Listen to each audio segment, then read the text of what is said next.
What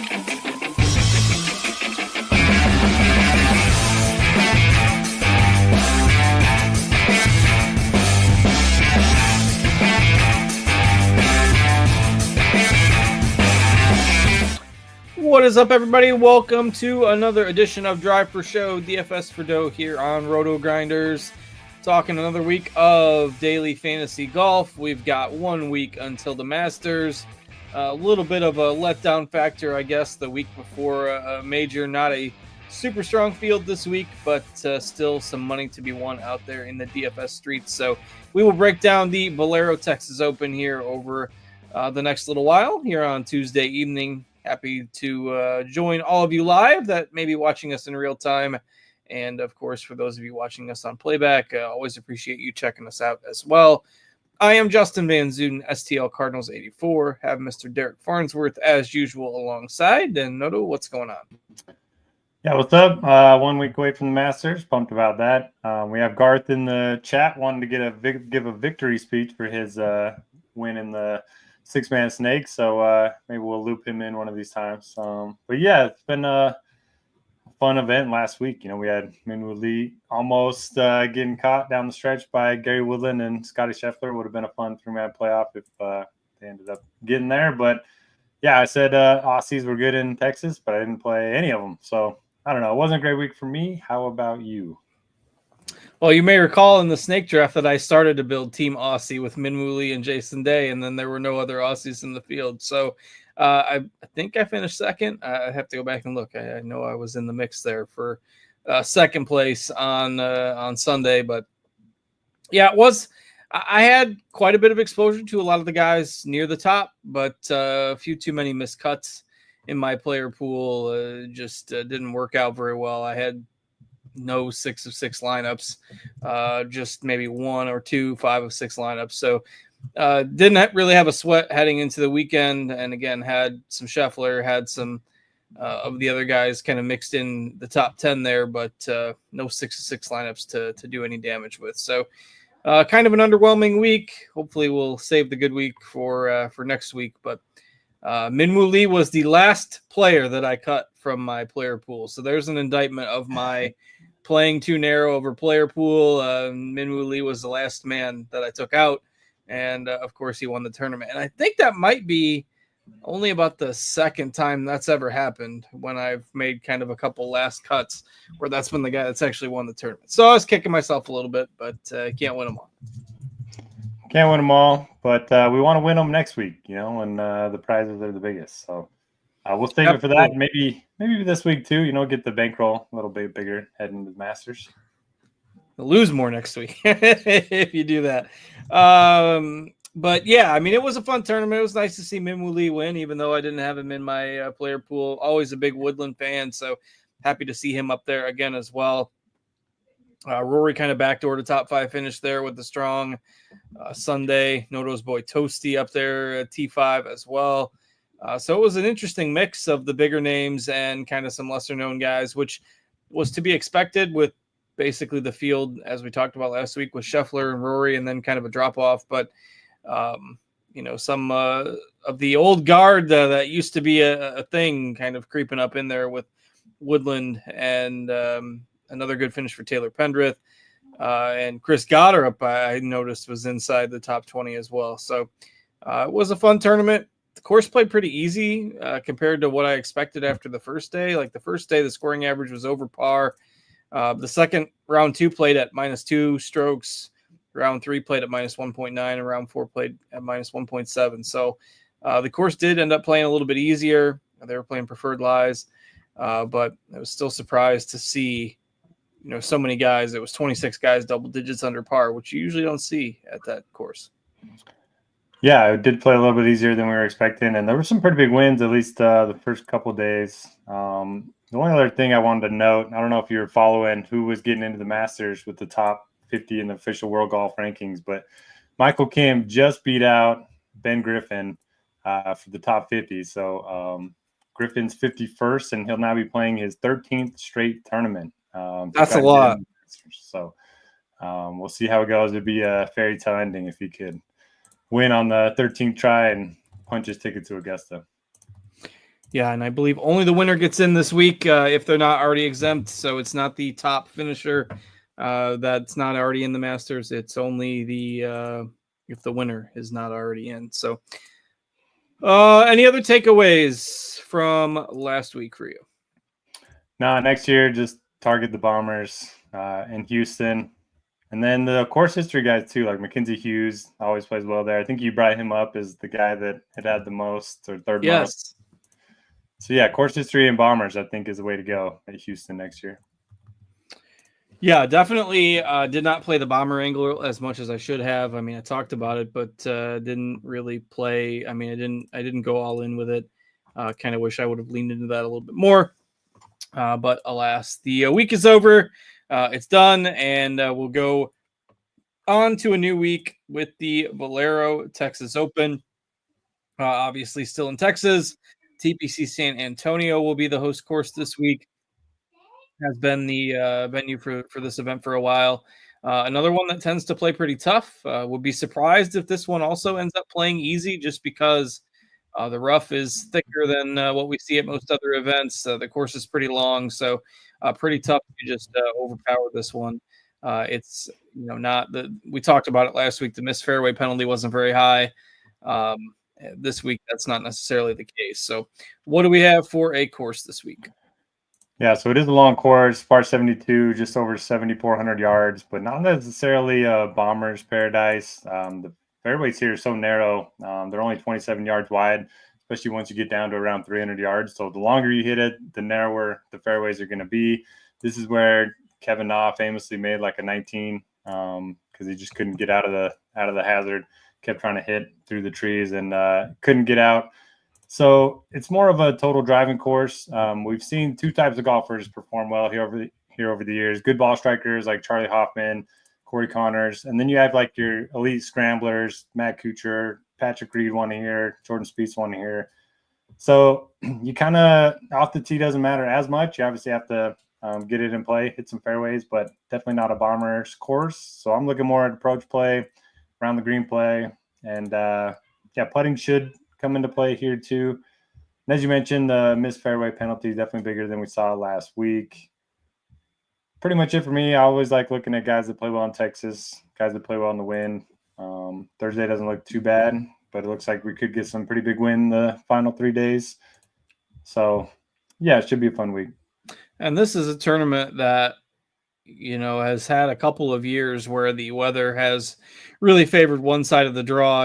That was the first time really that weather ever became a factor in DFS for golf. Kind of became a thing. It's, that's going back 8-9 years now, but there was like a 4-stroke advantage between the waves at this event 1 year. So it is a course where if it is a significant wind difference between one wave or the other, you could see a pretty good edge develop. So certainly something to keep an eye on. It obviously didn't come to fruition a couple weeks ago when we were talking about a fairly decent weather edge, but something we need to monitor going forward as we get closer to. As Noto mentioned, Thursday doesn't look bad at all. So if Friday tends to be split one way or the other, I might look at that as a potential edge. But if you're looking at Friday already, I mean, it's Tuesday night, so pretty tough to get a definitive gauge on that until we get a little bit closer. So, all right. Even if there is the big, wave advantage, it's probably going to flip on us because that's what it does every time that I play it. So probably just build both sides maybe. I did get a question about that today, how to build some 2-time stacks in lineup HQ, which is, anytime we get a real big wind, there tends to be a weather edge one way or another. So, yeah, let's talk some players.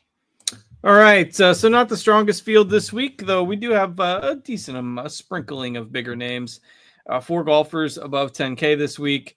Ludwig, Tommy Fleetwood, Patrick Cantlay, Corey Connors are your top 4 above 10,000 on DraftKings, but nobody above 10.8. Ludwig at 10.8 is the most expensive, so it's not like we've got Scheffler pricing here. The other factor is that the supreme, low-end value range this week pretty much stinks. I couldn't really think of another word on the fly there to describe it. It's not very good. So what do we do with the 10K plus range? Are you prioritizing anybody in here? I think if you're building one lineup, you probably start with Corey Connors. It's hard to ignore his form. We talked about it at the API. You just play him every week until the Masters. Since then, he's finished 3rd, 6th, and 8th, and he's won this event twice. So hard to argue with his form or course history right now. You get a nice little discount from the other guys above 10K. But I have no issue with Tommy Fleetwood. He's been playing great. Nothing outside of the top 25 so far this year. Was T7 here in his debut. He's one of those guys that does everything well. Good total driver of the ball, too. Those would be my favorites up here. Cantlay's never played here before, which kind of surprises me. I know he doesn't play a ton of events that aren't like big events. But, yeah, he tends to play his best in the West Coast. So maybe save him for another week. And then Ludwig, I'm fine with him, fine without him. I think if you're building MME, I would definitely get some exposure. I probably won't get up to the 25 to 30% that we haven't projected for. But I want to be overweight on Connors for sure. And then Fleetwood, the guy that just should be able to finish in the top 10 here. Yeah, should be able to finish in the top 10. Probably won't win. That's the mantra for Tommy Fleetwood on U.S. soil, but it's going to happen one of these times. Connors is my number one for sure. I mean, you look at the ball striking and I looked at that same 5-year chart, strokes gained at this tournament the last 5 years, just like we did with Mackenzie Hughes last week. Connors is like 10 strokes ahead of anybody else here the last 5 tournaments. 2 wins will do that. A couple other top 25 finishes as well. And so Connors is my number one if I'm choosing among these. Fleetwood would be my number 2. Ludwig probably number 3. And then I don't have as much interest in Cantlay this week. The week before a major at a tournament he usually doesn't play at. It surprises me that he is playing, that given that he usually hasn't played this event. So I don't know. I'm maybe generally a little more skeptical on Cantlay anyways, but I'm probably going with just Connors and Fleetwood, maybe a little Ludwig in my player pool from these high-end guys. But Connors definitely my top choice. Right now we have him the lowest owned of the 4. I do not think that will hold. I think that'll flip as we get closer to Thursday. Anything else on those 4? We're in agreement. I would rank them Connors, Fleetwood, Aberg, and then Cantlay too. It is interesting that Cantlay's playing. Maybe he's been so poor in the majors historically that he's going to try and play something the week different before. Yeah. Yeah, we'll see if it works for him. Again, not like he's a bad play, but if you're ranking them 1 through 4, somebody's got to be number 4. So, all right, let's move down into the 9K range. Can't wait for Spieth to be the death of me this week. He's played well here in the past. Boy, it doesn't feel like a course where I'd want to play Spieth right now, let alone at 9,700. So you all know what I'm going to say on him. You don't need my bias in there, but Matsuyama, Keegan, Akshay, defending champ, and Denny McCarthy, defending runner-up. They lapped the field here basically last year. Any other year, McCarthy probably would have won it, but instead finished second.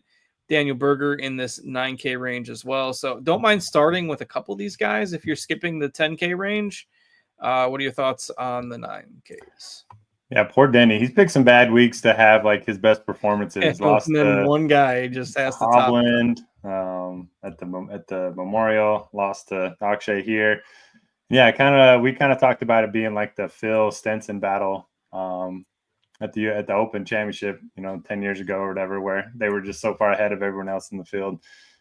But yeah, I don't mind either of them if you want to go back to him. Akshay's been great. He's gone from one of the worst putters on the PGA Tour to top 20 putter on the PGA Tour ever since he's gone to the long putter. So he's a guy that I think could make some noise next week too. Obviously, you have the additional responsibilities being the defending champ. But I think he's interesting. My favorite is going to be Keegan Bradley. He's been really solid over the last 6 months. He's mentioned he kind of wants to play his way onto the Ryder Cup if possible. Maybe get the Keegan playing captain. He's got 2 top 25s here. And when you think of good ball strikers that can do a little bit of everything, it's kind of like Keegan and Connor. So I think they're pretty comparable plays this week. I'm kind of with you on Spieth. I don't know if I'm going to do MME this week, but if I do, I'll get a little bit of Spieth because he could easily – this is like the time of year. He gets everyone excited heading to the Masters because he puts up a good performance at the Valero. And what's he in your model this week if you just rank them best to worst? Take a guess. Well, how much are you weighting course history? I need that variable first. 5 out of the 100%. All right, feels like that's not very high.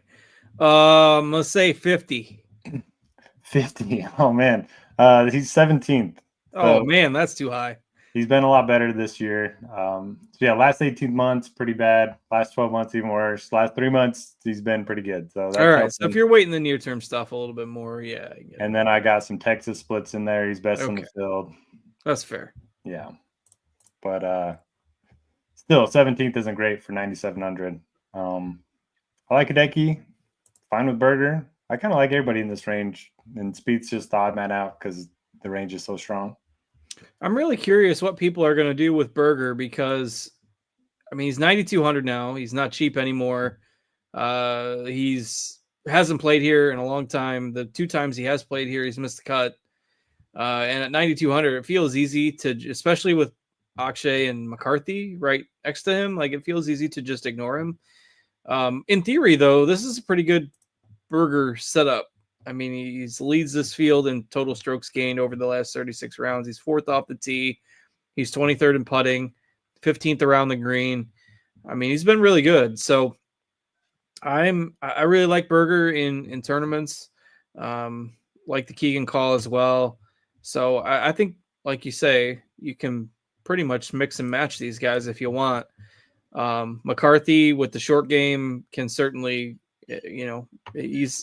although he had the spike finish here last year, he was 18th and 34th his 2 trips here before that. So, I will probably have the most exposure to Berger and McCarthy, but don't mind sprinkling a few of those other guys as well.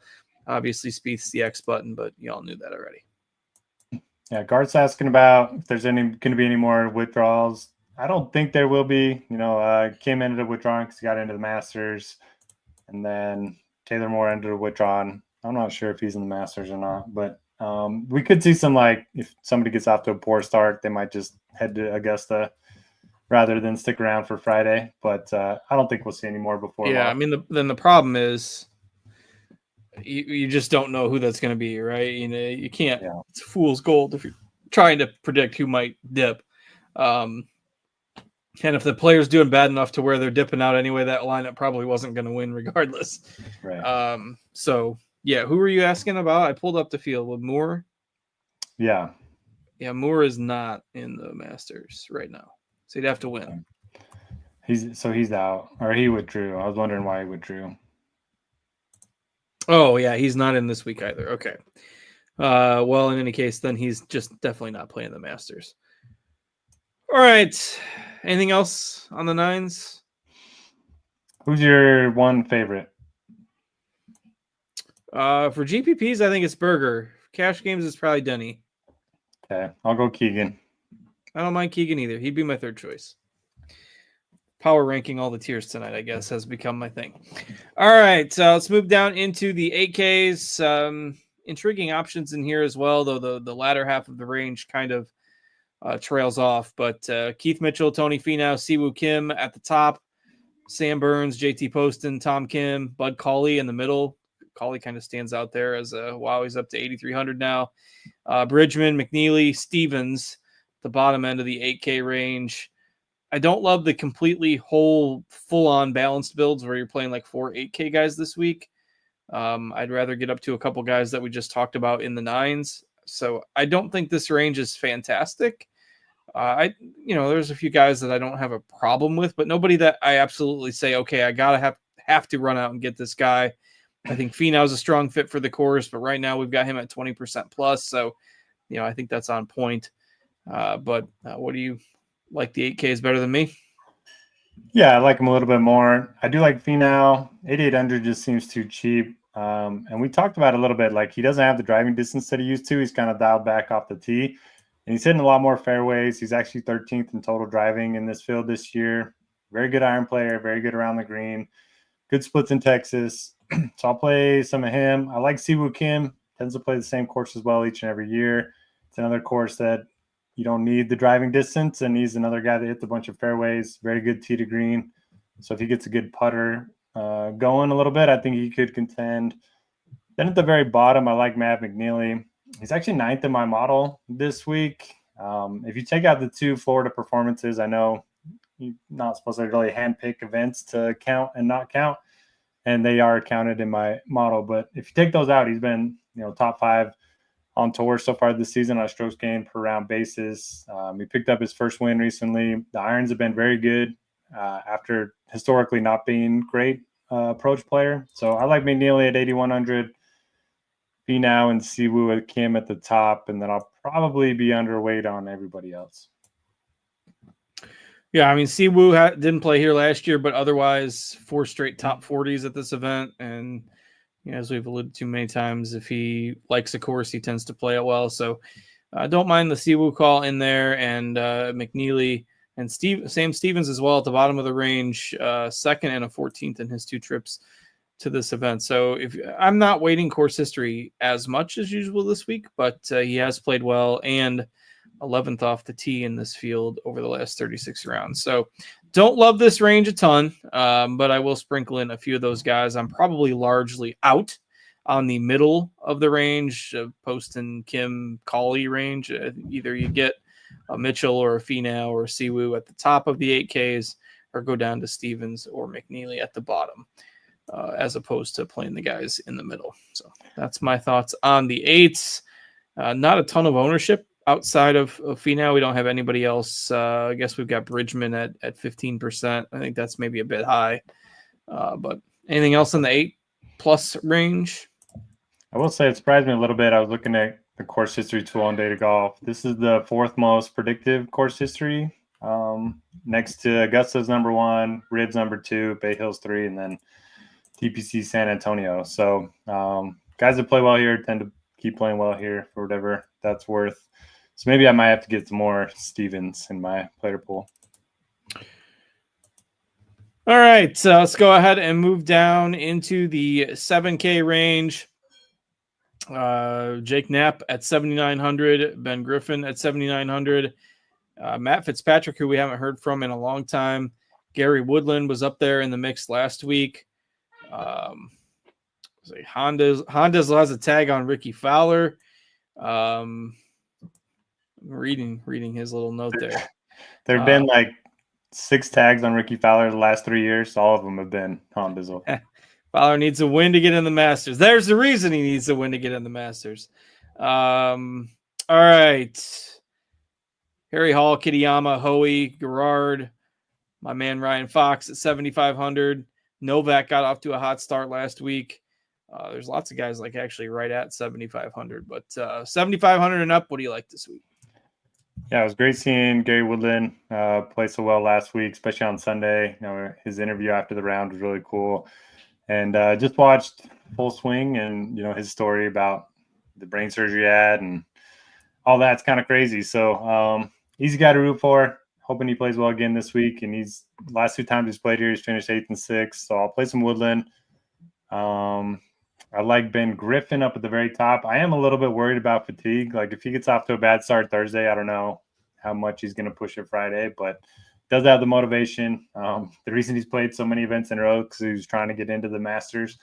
And it would be cool because I think the record for most consecutive tournaments is 15 or something like that. And this will be his 13th start. So if he can win this week, he'll get in next week, and then maybe we'll see him again. And he can break the all-time consecutive start record on the PGA Tour. Outside of that, above 7,500, don't mind Lee Hodges, don't mind Andrew Novak.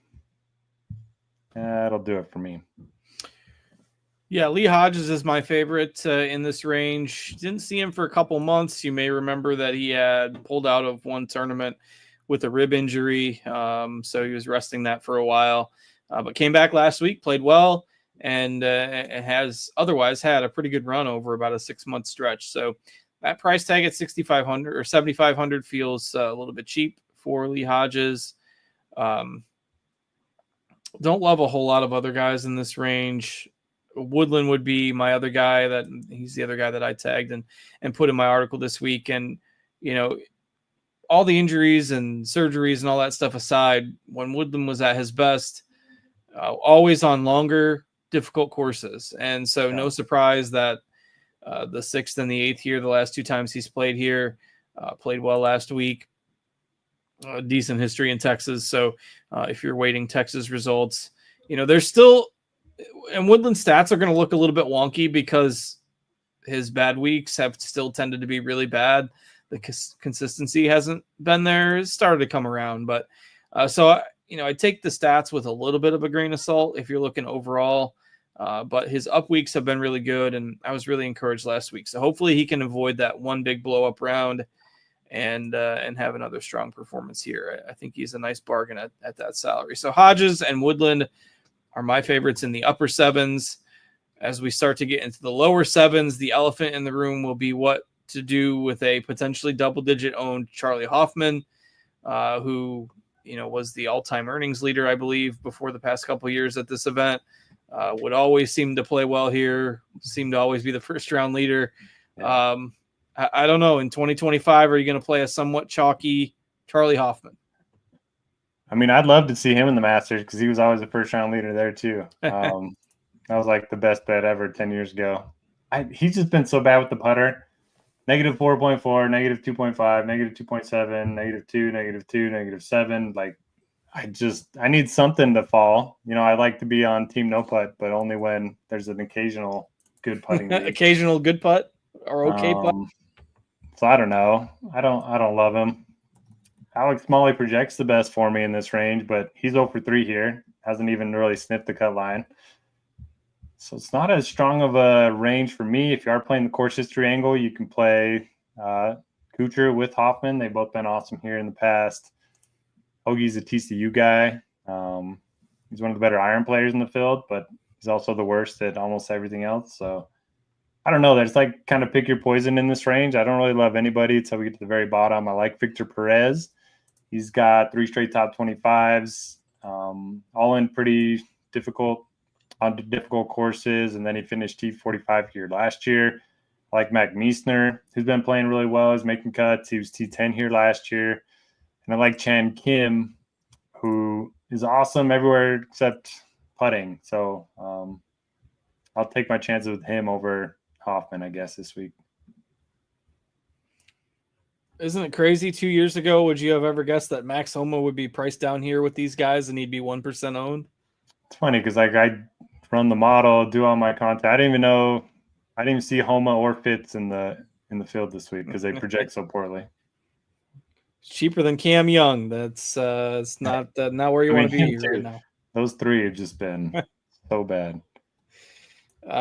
Don't play them, or if you're going off of good vibes, you can, but would not recommend right now. I'd almost rather take a just shot in the dark at one of these guys that had a spike finish that can hit the ball a long way, like Goddard, or at 6,900, your boy Toasty at 1%. I like him in GPPs this week. He was 5th last week. He's crazy. He can hit the ball a long way. He can't putt. But I mean, you just never know. And it seems like whenever we hear from him, he's ending up with the top 10 or he's in the mix. And if he can just avoid the, big blow up hole or something, that's where I want to go with my punts in GPPs this week. Because like we said earlier, the value range is not that strong. And once you get under 7,400, there's not a ton of great options this week. So I wouldn't mind going all the way down to Toasty or Goddard or something like that. I mean, and if we're going starting to go under 7K here, I don't think we have anybody else in the field projected above 4% ownership. So it's basically landmines galore down here. The floor is open at this point. What else you like? Yeah, you know how we used to only play Doug Gim at the Players? I think you only play Toasty at Houston. Maybe in Texas. Maybe he's a Texas guy. Yeah, it's a Texas thing. Let's go. We're going for it this week. Okay. We won't pigeonhole him just yet until he misses the cut here. I don't like. Probably fail spectacularly, and I would not play Toasty in cash games by any stretch. But GPPs, YOLO, play of the week. Under 6-7K, I don't think I'm playing anybody. The guys that project the best for me, Mateo Manacero, who nice to see him play on the PGA Tour. Danny Walker, who showed up at the Players and played pretty well there. Cool story. And then Stephen Fisk, who I don't really know anything about. So I don't think I'm playing anybody under 7K. All right. I think we've gone through the whole field list. We're right at 30 minutes. I don't know if we'll be able to fill a snake draft tonight. We can try. Let's see. Snake draft. Oh, there's a $5 that's already 4 of 6. And I don't recognize any of the names. That's definitely a no-go. And of course, they don't open another $5 until the previous one is full. I don't know. Might just be. Oh, there's. Now that one's at 5. Somebody joined it. All right, I'll join that so we can start a new one. Oh, there you go. I guess I could have done that too. Hopefully, then it'll kick out. Should kick out a new one instantly.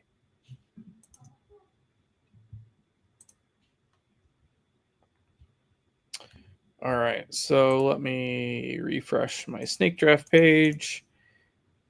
And if there's a $5 that pops up at 0 out of 6, so far there still isn't.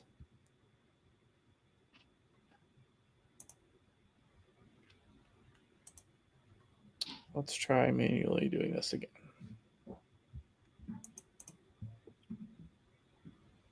$5, 0 out of 6, just posted. So I will enter that. And I'll put the link in the YouTube. Hopefully my microphone doesn't go crazy. If it does, I'll just exit and rejoin, and Steve can mute me as soon as I go nuts.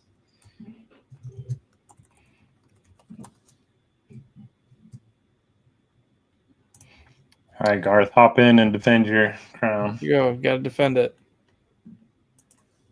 Oh, somebody already got to it. I don't know if we'll be able to fill one tonight, the week before the Masters. It might not be a ton of interest, but we'll give it a couple of minutes here.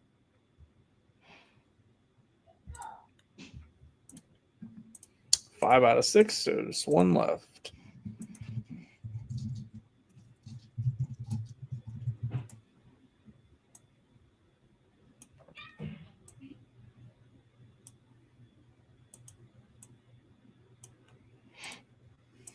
And we are full up.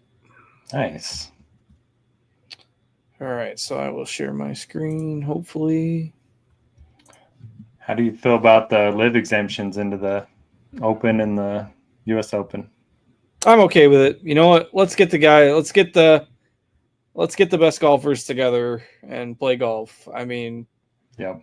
Politics aside, let's get on with it. So, not that I agree with the whole premise of live in the first place, but I like seeing all the top golfers playing together.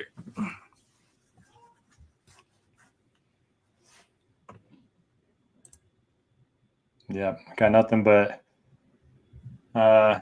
squatters in the other draft. So yeah, you'll still be doing that one when this one gets done, because nobody will go on auto draft till the last round. Okay, pick 3. I'm actually okay with pick 3 this week. Yeah. If you're not sticking around for the snake draft, as always, feel free to hop off, but leave us a thumbs up on the YouTube stream. We do appreciate that. We're getting going here in about 40 seconds. But new achievement unlocked for our freshman track runner. Ran his first sub 6-minute mile last week. So let's go. 5:58, and then topped that with a 5:55. So he's continuing to improve. It's so weird, though, when in high school as a freshman, and they just run all the classes together. So the seniors are running like in the same heats as the freshmen, and he's, getting a little demoralized by that sometimes. But like, dude, your times are good for a freshman. You'll be a senior one day too. Yeah, for sure. As long as he loves it, that's all that matters.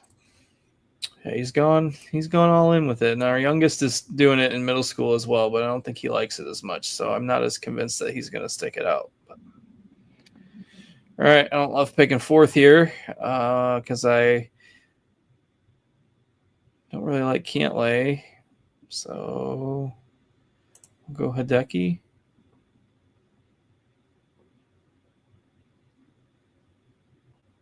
We'll see where that gets me. I'll share the draft board here as well.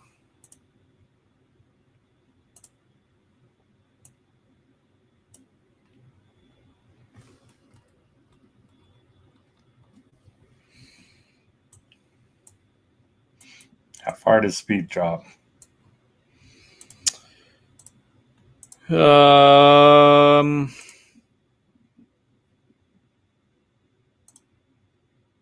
gonna say 12 or 13. Let's see, the GMAC picks him on the end, or 8. Ooh, I would have hammered the over. Well, I'm fine with that. Says then I got Berger instead of having to figure out who else I wanted besides Spieth.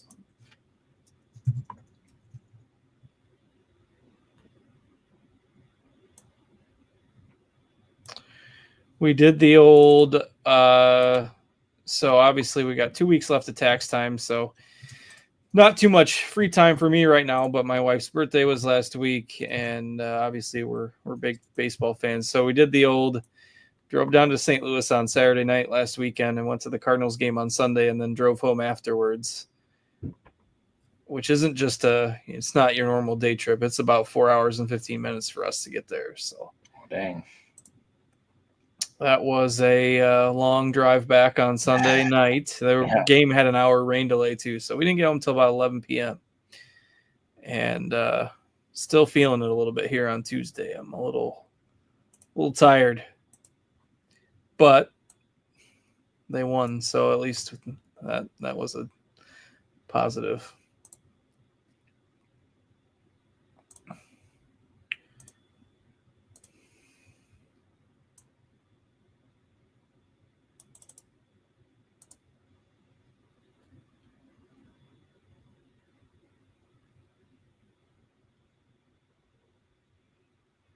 And I believe people were saying that the Blues, the hockey team, has won 9 games in a row. So I think right now they'd be in the last playoff spot.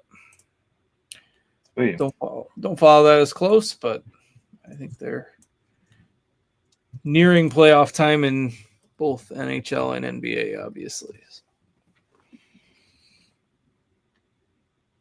We didn't talk about your boy Harry Hall. Do you like him this week? Yeah, I don't really have a take on him one way or the other. Did finish 18th last week, had one kind of poor round, but I think he's fine. He'll probably end up in my player pool because I don't like that range a ton.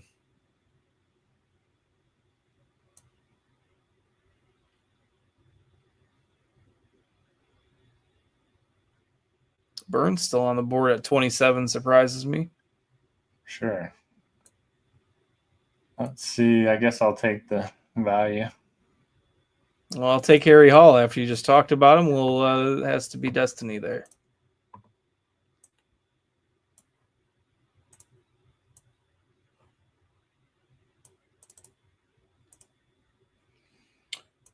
Brian Harmon. What's your Brian Harmon take for the next few weeks? He doesn't project well for me, which is rare. But model's broken. Let's see what his stats look like. Make sure I'm not up. Okay, so irons have been pretty good last 5 tournaments. Putter's been bad, so might be due for a good week with the putter. He's so consistent. 2 missed cuts since last year at this time. Yeah, that's pretty crazy. All right, I don't really love anybody here. Literally nobody. Guess I'll take Smalley with absolutely no conviction. Eric Cole has a couple of back-to-back top 15s. You know I'm a fan of that guy. I'll take him.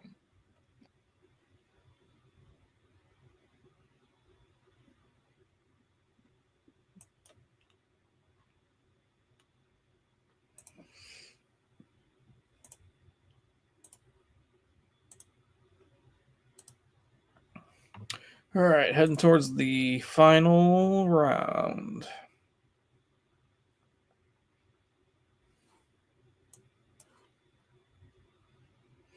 Victor Perez.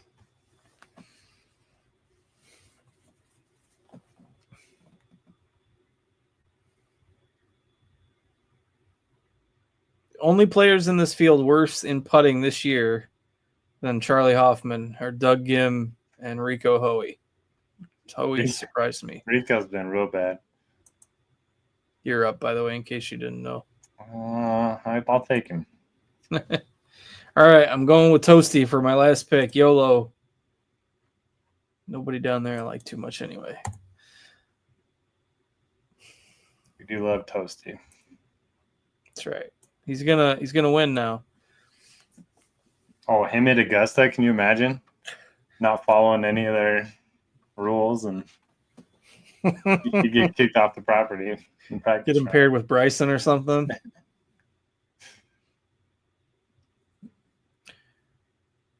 The Open Championship trifecta of Bryson and Brooks and Toasty. There you go. That'd be a group. All right, so that's it for this week. Matsuyama, Berger, Stevens, Knapp, Hall, Smalley, and Toasty for me. Fleetwood, Siwoo, McNeely, Tom Kim, Burns, Cole, and Hoey for Noto. And that'll do it for another week of Drive for Show DFS for Dough. Thanks, as always, for watching. Thanks to Steve for working hard producing for us behind the scenes. Thanks to Noto for joining me. I'm Justin, and we'll see you back here next week. Same time, same place. We'll be talking Masters, so join us then. And we'll break down everything Augusta next Tuesday night. Take care, everybody.